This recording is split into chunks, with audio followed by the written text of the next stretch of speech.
तो मैं 33 व्यंजन, 4 संयुक्त अक्षर और ग्रहित व्यंजनों की बात नहीं कर रहा। मैं इस जगह आपसे बात करना चाहूंगा सिर्फ मात्र एक व्यंजन की, और वो व्यंजन है अपने पास रे। कौन सा व्यंजन है? रे व्यंजन है। भाई रे के अंतर्गत ऊ की मात्रा कैसे लगती है? यदि आपसे मैं कहता कि भैया क के अंतर्गत आप ऊ की मात्रा लगाओ तो आप लगा देते नहीं लगा देते? ग में ऊ की मात्रा लगाओ, क्या आप लगा देते कि नहीं लगा देते? लगा देते। लेकिन मैं बात कर रहा हूं आपसे रे की। किसकी बात कर रहा हूं? बात कर रहा हूं मैं आपसे रे की। और रे में ऊ की मात्रा किस प्रकार से लगेगी, यही है आपका प्रश्न। मतलब इसका मतलब ये तो फालतू की बातें हैं। अगर मैं 33 में से 32 पर मात्राएं इस प्रकार से लगाऊं तो वो क्या औचित्यपूर्ण बात है?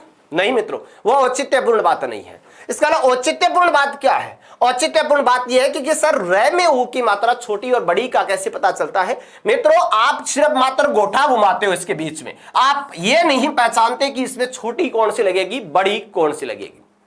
यानी बीच में सिर्फ मात्र क्या घुमा दिया? गोठा घुमा दिया, और छोटी तथा बड़ी का कोई ध्यान नहीं रखा। चलिए बात करते हैं कि सर पहली बात तो यह बताओ कि रे में ऊ की मात्रा नीचे क्यों नहीं लगती है। ठीक है, इसकी बात कर लेते हैं कि रे में ऊ की मात्रा छोटी, ऊ की मात्रा है वो नीचे क्यों नहीं लगती है। देखिएगा मित्रों, इसको बोलते हैं सिरोरेखा।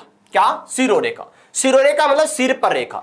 यदि सिरोरेखा से इस तरह से रेखा चल जाए, इस तरह से रेखा चले, चाहे वो छोटी चले चाहे वो बड़ी चले, चाहे वो छोटी चले चाहे बड़ी चले, मात्रा सदैव नीचे ही लगेगी। कहां लगेगी? नीचे ही लगेगी। लेकिन यदि सिरोरेखा से इस तरह से रेखा नहीं चलती है तो फिर मात्रा ऊ की नीचे नहीं लगाई जा सकती। और रे में ऐसा साफ साफ दिखाई दे रहा है कि सर रे के अंतर्गत क्या नहीं होता, ऐसा योग नहीं होता कि ऊपर से रेखा चलती हो। तो मित्रों बीच में रेखा बनाई जाती है, बीच में रेखा बनाई जाती है। यदि सीधी रेखा से ऊपर जाते हुए नीचे आगे घूम करके तो यह ह्रस्व ऊ की मात्रा है। और यदि मैं बड़े ऊ की मात्रा की बात करूं तो इस सीधी रेखा से थोड़ा सा नीचे आते हुए घूमते हैं। इसका मतलब यहां मैं कह सकता हूं बिना गांठ, बिना गुंडी वाला छोटा, गांठ अर्थात गुंडी वाला क्या होता है? बड़ा होता है। अब मैं आपसे इस जगह भी एक जानना चाहूंगा कि इस जगह एक प्रश्न किया जा रहा है, और इस जगह मैं एक प्रश्न कर रहा हूं आपसे। देखिएगा क्या प्रश्न कर रहा हूं। इसका मतलब रू छोटे और बड़े का तो पता चल गया। रू छोटे की यदि बात करें तो बिना गांठ बिना गुंडी वाला है, और रू बड़े की बात करें तो गांठ अर्थात क्या होता है? गुंडी वाला होता है। अब ये परीक्षक परीक्षा में प्रश्न क्या कर रहा है? परीक्षक परीक्षा में प्रश्न कर रहा है कि गुरु प्लस उपदेश से क्या शब्द बनेगा। क्या पूछ रहा है? गुरु प्लस उपदेश से क्या शब्द बनेगा? क्या पूछना चाह रहा है?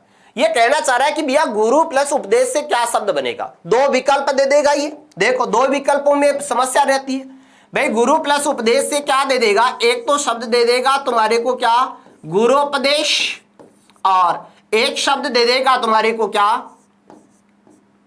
गुरोपदेश। दो शब्द दे दिए अपने को, और द्विधा में ये फंस जाते हैं कि सर उसके तो विकल्प दो समान थे।